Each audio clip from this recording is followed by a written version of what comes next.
then their approaches to youth ministry and children's ministry actually change. And special ministry can be like, oh, we have some special needs families, and while parents are doing their own thing, the children need to be taken care of. Like, that's not the idea anymore. It's about spiritual formation of these people, of the children and adults of special needs. So it also takes multiple aspects, multiple perspectives, right? Physical, cognitive, behavioral changes, right? It's about shepherding and spiritual formation. And number 2, create an individual spiritual plan. So what this is saying is, some of you might have heard of IEP, individualized education plan, meaning each student with a learning disability. Learning disability, once again, is a broad term, and it can range from physical disabilities to mental retardation, right? Intellectual disability, right? It could be, your eyesight is not so good and you have to come really close to the whiteboard and to the teacher to have access to the curriculum. It could be that you are socially incapable and you're just you don't have the social skills to engage with other people, and therefore you need help in that area. Without that, you can't maintain a regular school life. Could be something like that. And so just like those that IEP plans are for it's tailored to each person's need. Just like that, you need to have individualized spiritual plan. Meaning, spiritual development is just like physical development, intellectual development. Spiritual development has to be intentional, and different people have different needs. Different people need different support. Different people need to be guided differently, and therefore need to have individualized spiritual plan. In schools, educators collaborate with parents to develop an individual education plan for each special needs student to help define their needs and the accommodations that will best meet them. Within the church, leaders can work with parents to develop an individual spiritual plan for each child. Just as it's critical to know each person's medical and physical needs, it's equally important to have a process in place for discerning where they are spiritually, and a plan for how the church and parents can continue to help the child grow in his or her faith. Number 3, invest in experts. Select someone to lead this ministry that has real expertise. So any ministry will take an expert, at least a person with real interest and passion for that population. However, special needs ministry takes more of specialty because unless you have the expertise, you will not know how to help them, how to support them. Parents can be skeptical of how well others will care for their child, and especially a child with special needs. Like, their parents are like really concerned. Oh, you know what? Because he doesn't know how to communicate well. Oh, she doesn't know how to say her needs and wants. I want someone who is extra caring, extra supportive, extra loving, attentive to serve my kid, is everyone's wish, right? Every parent's wish. So be sure your special needs ministry team knows whether a child is a runner or what to do if he becomes violent, he or she, right? Not just the communication needs, but this kid has the pattern of elopement. Another kid can be violent and starts fighting other people and things like that. Then what are you gonna do? We need to have some kind of plan, some kind of knowledge as to how to respond to this kind of situations. Number 4, don't grow until you're ready. So once the ministry starts and people start coming, it's a good sign, and it can grow in number, but then don't try to grow until you're ready, because natural growth always happens if there's a proper care, right? And people really do share their thoughts and ideas with other people, their neighbors, or their maybe parent support group and things like that. There's a wonderful church that I found out you should come to. They can invite other people, but then if your staff members are not ready, if your program is not ready, if the space is not ready, if you yourself are not ready, then don't grow it. Train, operate, and promote, right?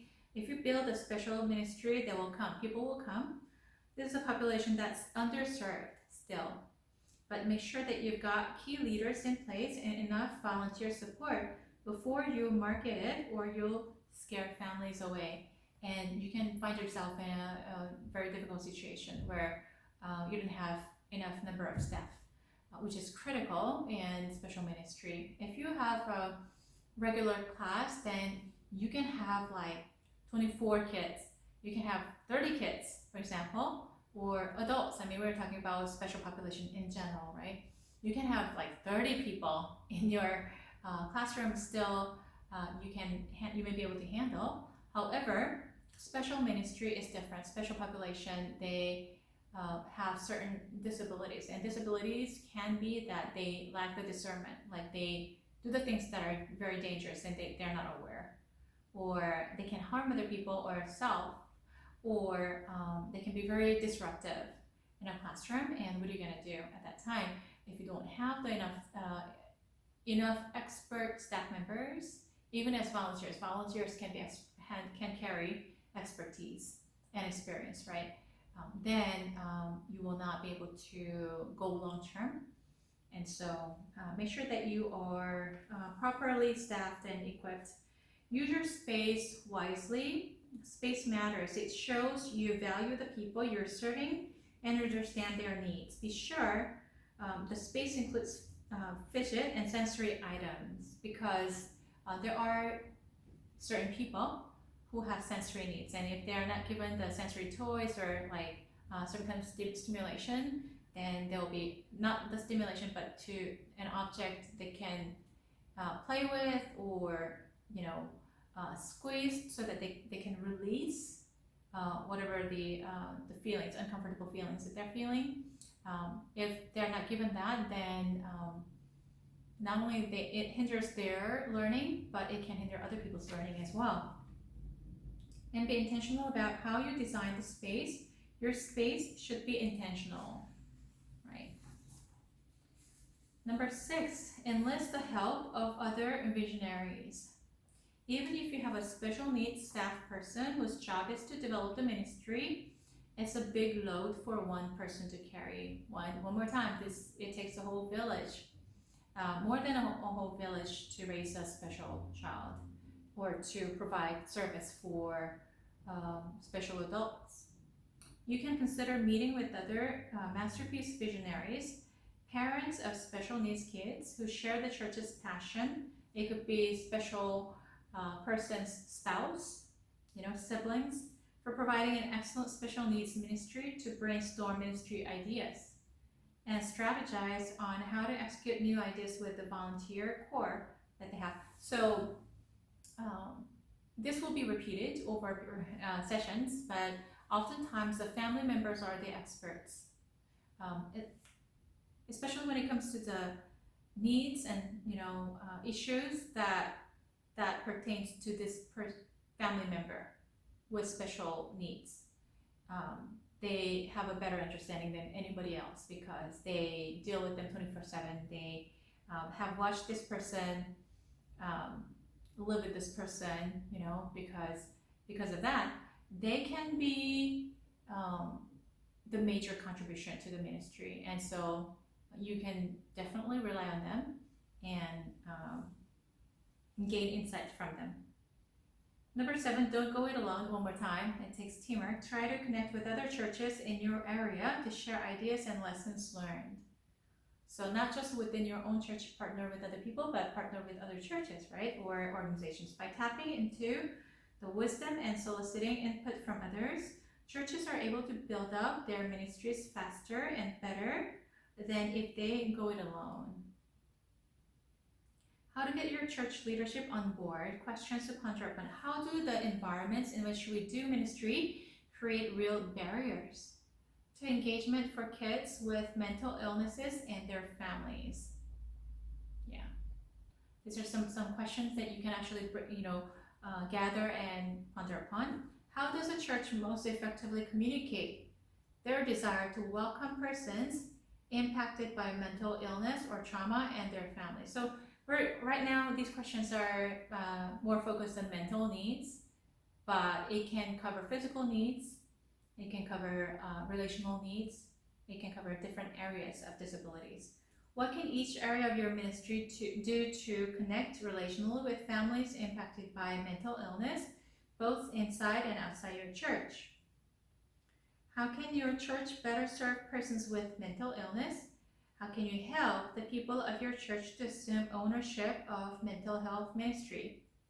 How can we include a spiritually mature member of our church with first-hand experience of mental illness as part of our mental health inclusion team? So once again, family members are really valuable if they have any kind of exposure, if they have relatives, if they have close friends with certain needs, then they can have the expertise.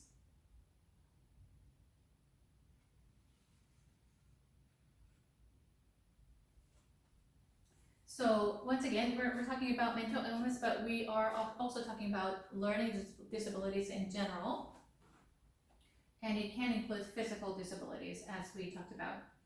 Okay, this population can struggle more than your typical attendee to maintain appropriate focus and attention, simply because they have limitations, simply because they carry an extra load by having those limitations.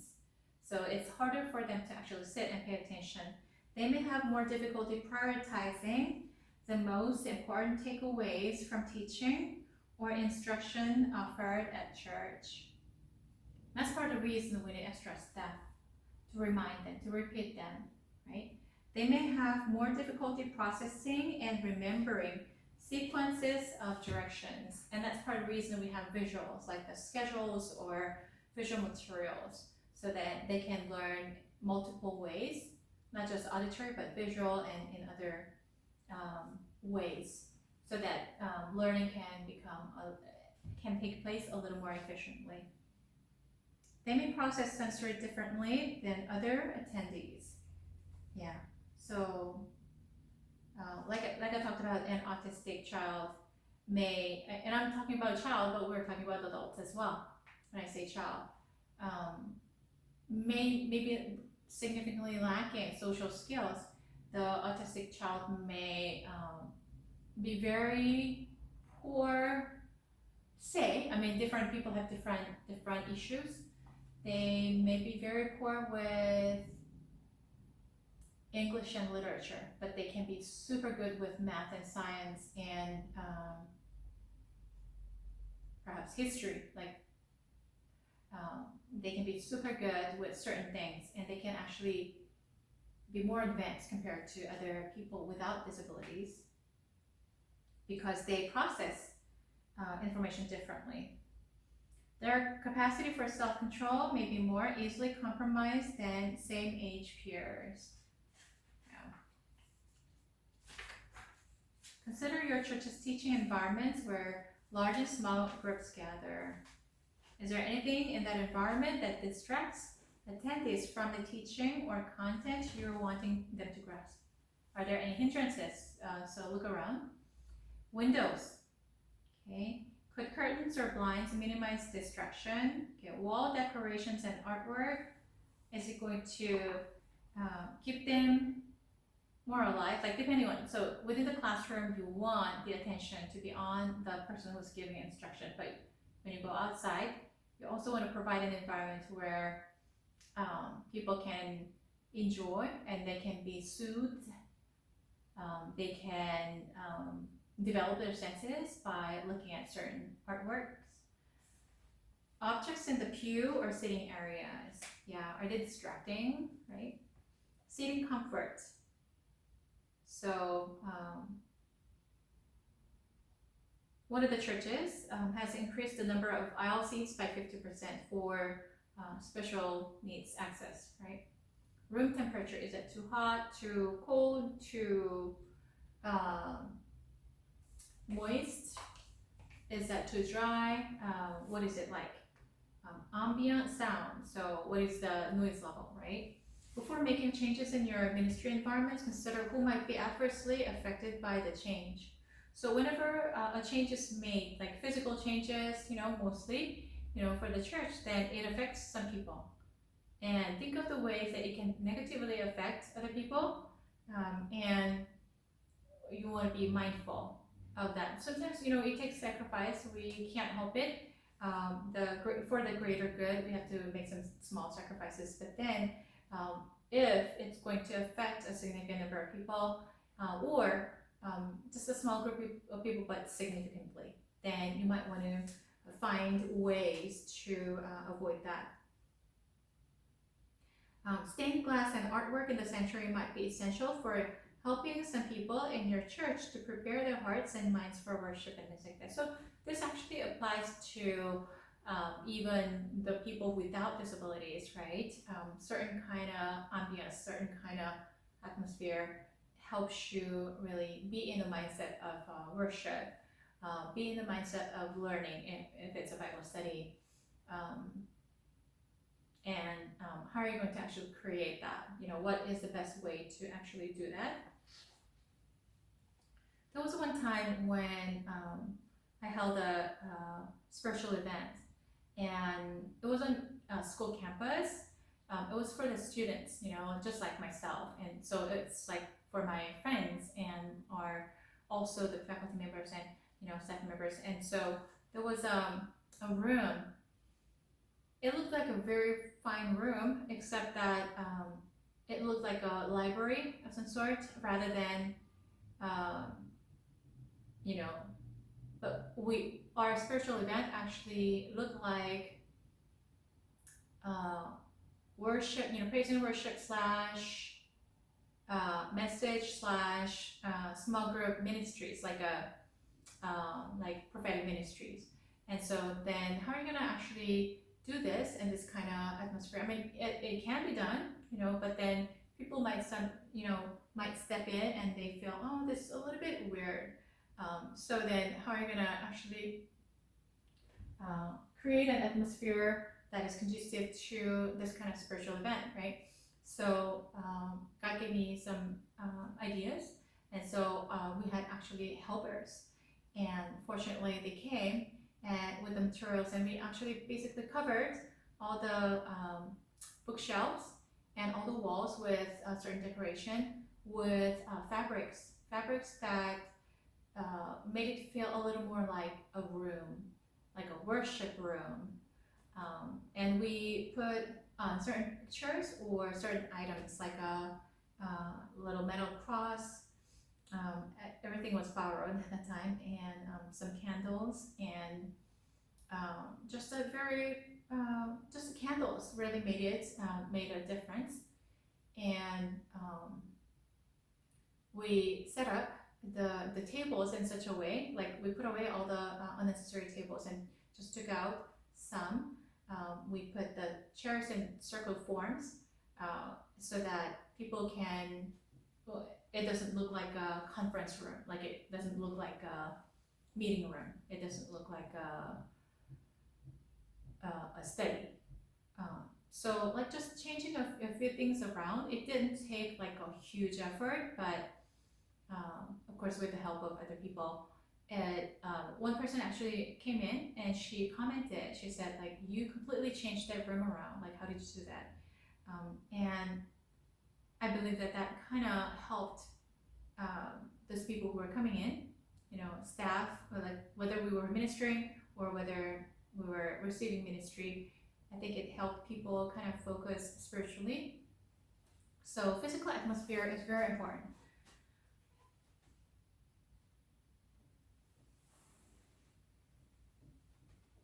Many kids, teens, and adults experience challenges with information processing and memory.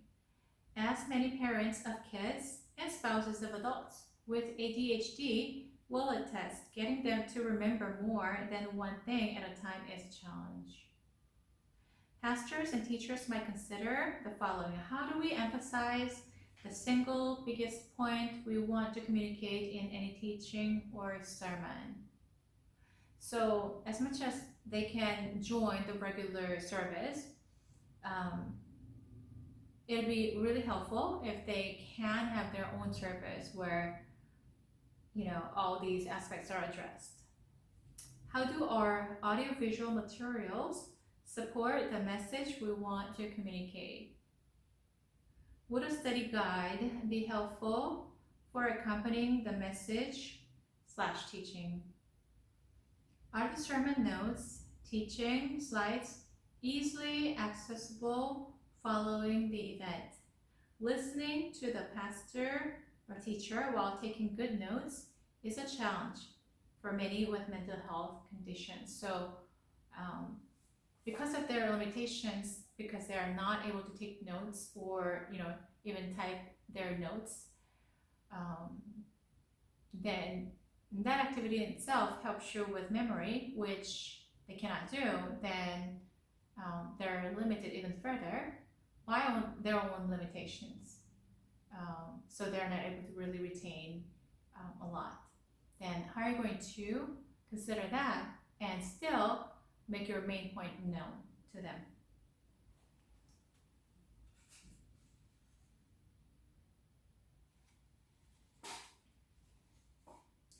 Kids with sensory processing differences are overly sensitive to sound, light, touch, and taste than their same age peers.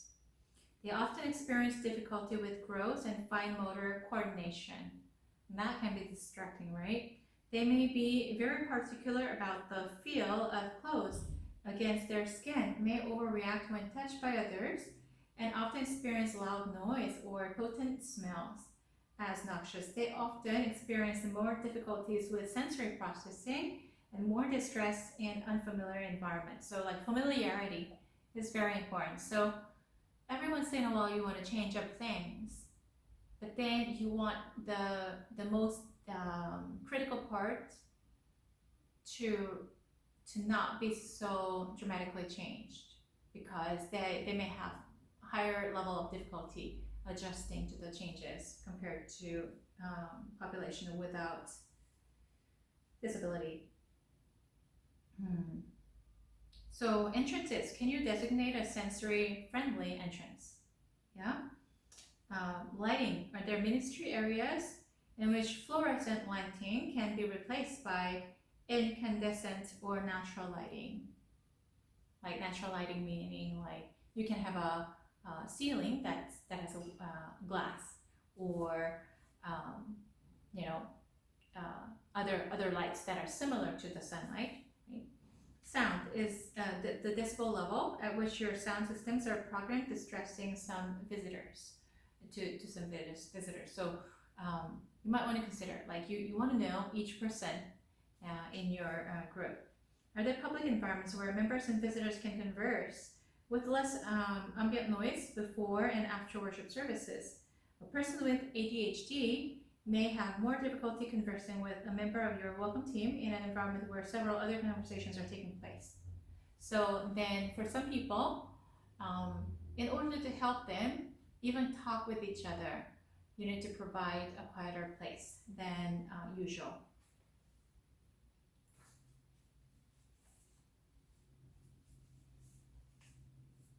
Yeah, and if some of the members of your special ministry are physically aggressive, usually it happens to the kids because they're not trained yet. They are developing and growing and learning. Then adult supervision in children's or student ministry environments should be considered, right? Before and after worship services, adult supervision. So that's why you need extra staff. Visual stimulation in children's or student ministry areas. One church where our team consulted a number of years ago experienced a significant reduction in critical incidents after repainting the walls.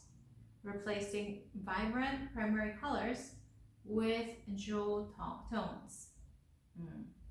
So certain colors actually stimulate children, right? Establishing and alternative activities for kids who struggle with self-control during high energy activities. So certain activities can be very fun, but then it can be too much of stimulus for some people. Then you might want to offer an alternative. Establishing an identified quiet place where kids and families can go when they struggle to control behavior or emotions. Right? It's easier for them to control their behavior or emotions in a quieter area, in an isolated area, right? With an adult supervision. The importance of getting the right people around the table. So in order to start a ministry, I mean, this is true for any ministry, any kind of project, you have to get the right people in the right place. And who are these people, right? If you're seeking to start a special ministry and your job title is something other than senior pastor, job number one is to get buy-in from the most senior leader in your church. So without the senior pastor's support, the ministry is not likely to last long, right? So then what are the things that you need to do, right? Communication. We'll have, most families who newly arrive at church make judgments about the extent to which they'll be welcomed by what they hear during the worship service. How do you help families who all too often come with baggage from past church experiences without the ongoing support, right?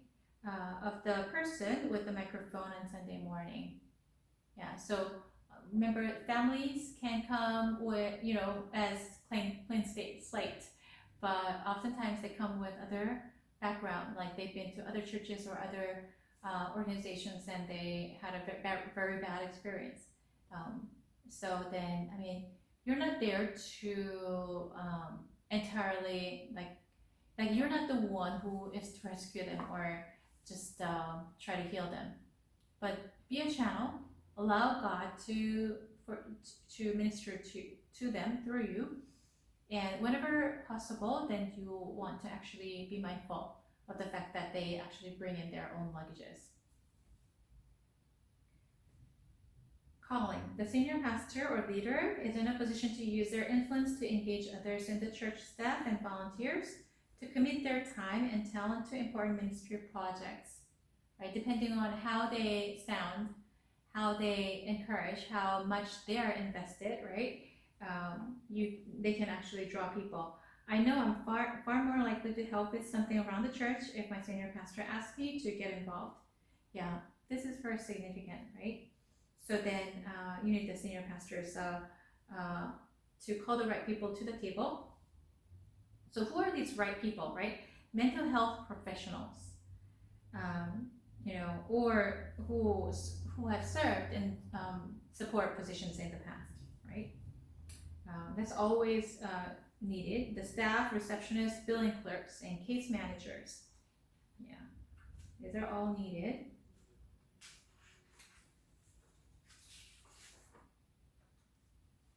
And mental health advocates, someone in the church with an ongoing experience of mental illness or a parent of a child with mental illness or other disabilities can offer a vital perspective if that perspective is otherwise missing from the planning team.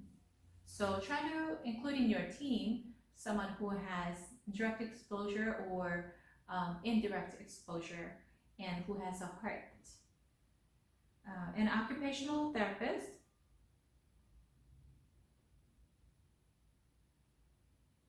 sensory processing differences are commonly seen among people experiencing many mental health conditions. While children and adults with atypical sensory processing come in contact with a broad range of medical and mental health professionals, occupational therapists probably have more experience than any other discipline in understanding how to overcome the challenges presented. Yeah. An interior designer. I mean, this is like a really big wish list.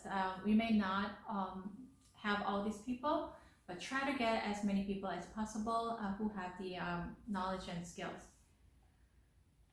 The physical design of the space is very important, as we talked about. And so, like, how you're going to do the lighting, stained glass, how to do the flooring, the seating arrangements, the seat themselves, are they comfortable, and things like that. So then you need somebody. It takes an expert's eye to be able to design, to envision how it's going to look like. Yeah. Someone with a social work background and familiarity with local agencies and resources. Yeah, that would be always helpful. So when you have these team members gathered, and first you need to build trust, right? Just like in any other settings. And you need to build relationship, you want to build teamwork. Then you mobilize the people. Your people are your greatest asset. Not the materials, not the finance, not the things, not the space, but rather the people, right? In reaching out to and building relationships with people with mental illness and disabilities and their families.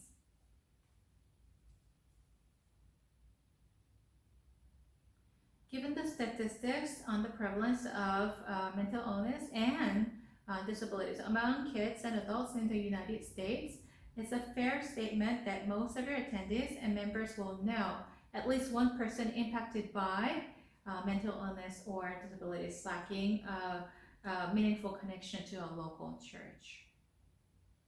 So empowering them to be the hands and feet of Jesus can have a powerful impact in your local community. The different ways your inclusion team might empower the people of your church is one of the things is of course worship service, right? Often the most meaningful ministry a church can offer takes place through the spontaneous action of individual Christians in responding to and meeting needs where God has placed them. So individuals can come around and it can be a very meaningful contact. Others will have more defined service roles. It could be a small group, it could be a church's respite ministry, or Stephen ministry and things like that to serve, someone who has that experience to serve on your team. And so it can be people reaching out to this population, but also evangelism. Everyone in your church who has come to faith in Jesus has the opportunity to share the good news with the people God places in their path.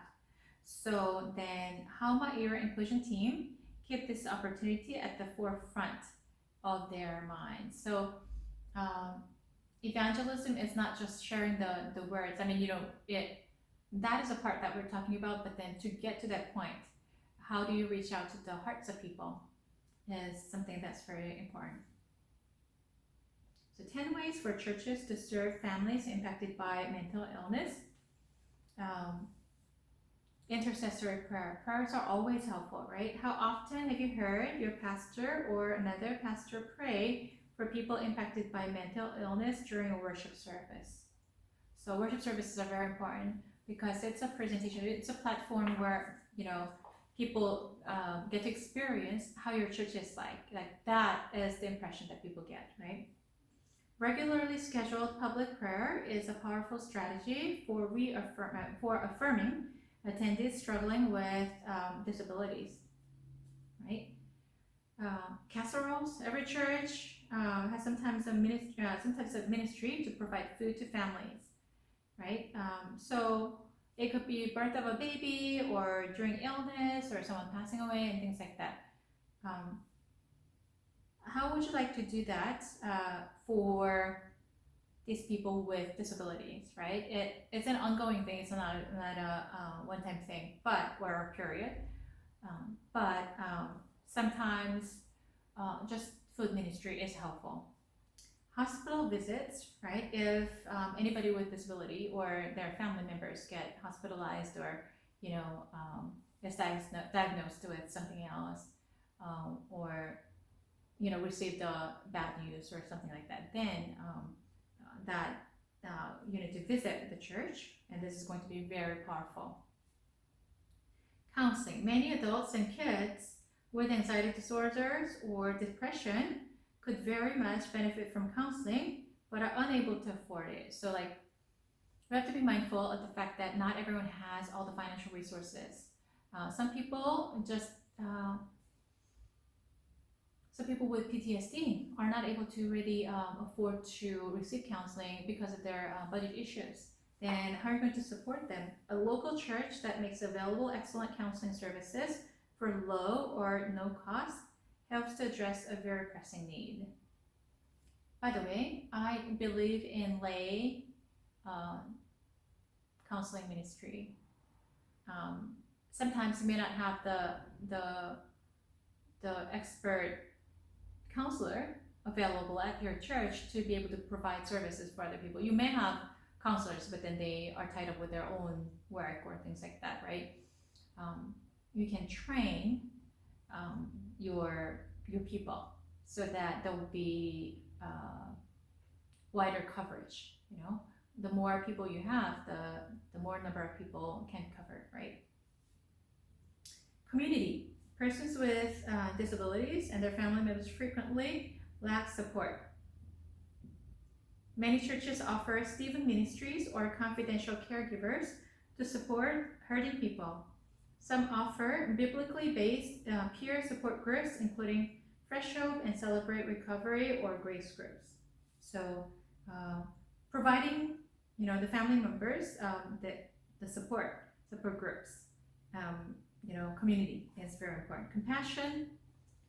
Many churches have a benevolence or deacon fund to provide financial assistance to persons with pressing financial needs. Churches may consider supporting families with no other way of addressing short-term mental health needs, one-time consultations, prescription refills, transportation needs, or childcare for parents in need of treatment. These are all very helpful ways to reach out to them. Respite care is very important. Respite care. Okay. So families of kids with special emotional, behavioral, developmental, or healthcare needs. So they can't, afford childcare, and so you can do outreach ministry. You can provide the care so that they can attend worship services or church programs.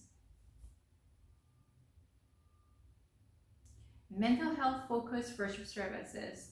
So many churches will designate a specific weekend as a disability ministry or special needs ministry Sunday, but you can provide it regularly, or you can, it depends on how capable your church is as a whole. And appropriate worship music is provided, appropriate teaching. If you can provide that, then that'll be the best for your special population. And referral services. Churches can provide a valuable service by directing those in search of mental health services to practitioners and agencies equipped to meet their needs, right? So these are, and then the ministry of presence is very important. It's like in the midst of all these services that we can provide, the most important thing is the ministry of presence.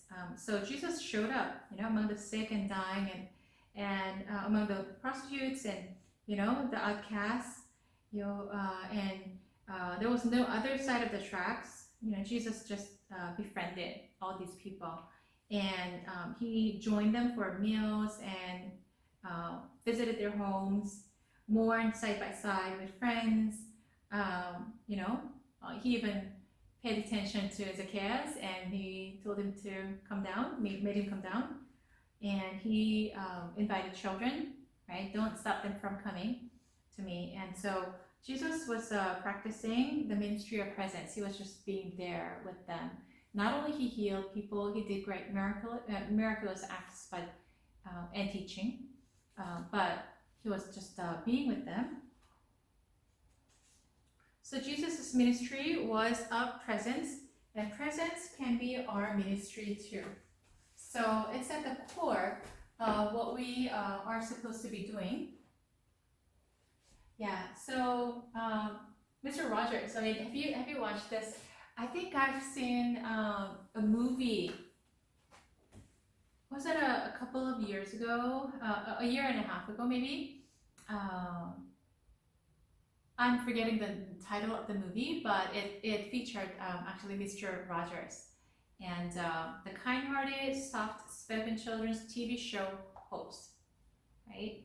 The man behind the tweets shared a story of when, during a difficult time in his adult life, he actually ran into Mr. Rogers in an elevator. So now Mr. Rogers is very kind, in a TV show, and he's supposed to be, right? But then this person actually bumped into him in an elevator, and in his classic kind style, Mr. Rogers invited the man into a conversation. Mr. Rogers made space. Mr. Rogers listened actively. Mr. Rogers invited and sat still, undistracted. So, well, ministerial presence sometimes involves words, but usually it's just being with them. So just sitting side by side or across the table, just eating, or just even going out somewhere and then sitting right next to each other, just looking at the beautiful nature. That's ministry of presence. And sometimes this person is sick, and it doesn't take much. I mean, of course, you want to take care of this person by providing for the meals, or bringing the medication that this person needs, or any kind of physical care,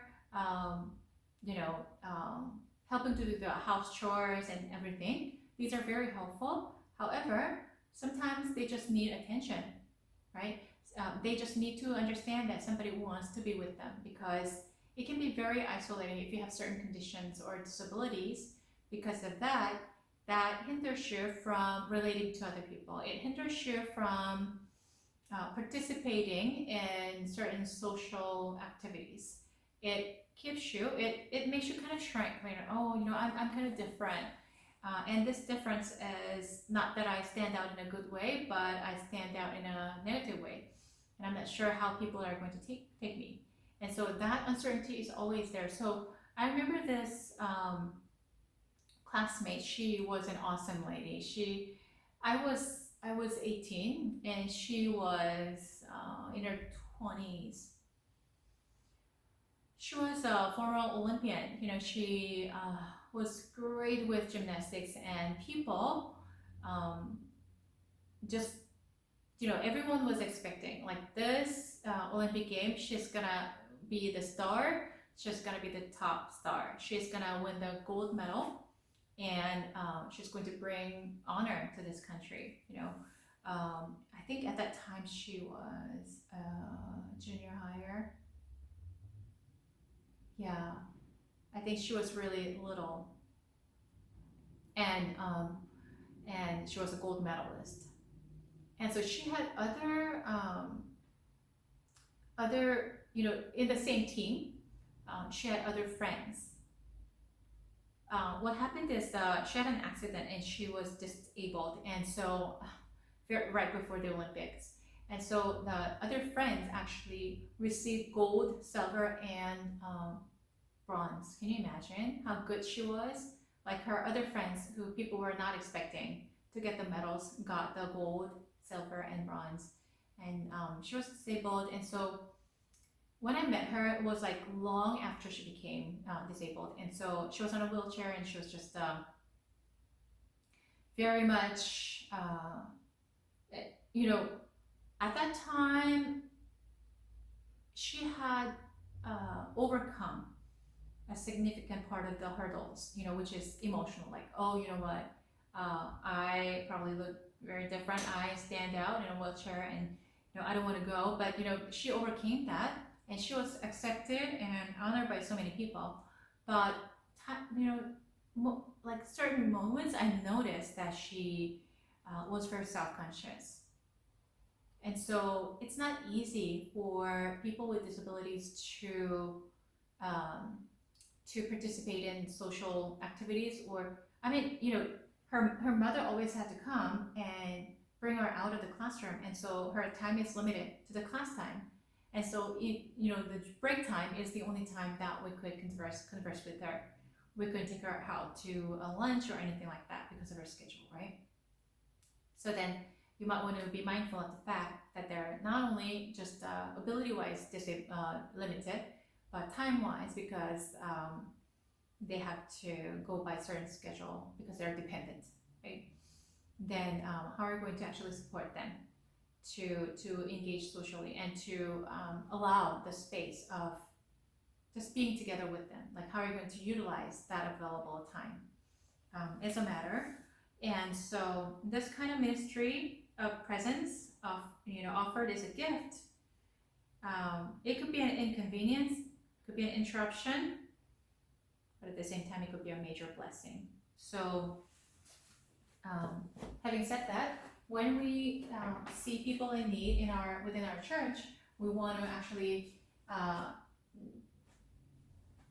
be available for them, you know, be the ministry of presence, and encourage the same kind of mindset among your members, among your team members, so that your ministry could be doing but also being at the same time. So let's pray. Heavenly Father, we thank you so much for teaching us about special ministry and how to start and all that, Lord. We are getting just familiar with the foundational understanding, and Father God, we ask you that you will reveal greater things to us, that it takes a special heart, Lord God, and a special person to be able to reach out to this population. And so we pray that this type of ministry will flourish, Lord God, in the churches, and more people and more experts will come around to really help, and that the people who are dear to your heart will be taken good care of, and that they will experience major spiritual formation instead of just being babysat. Father,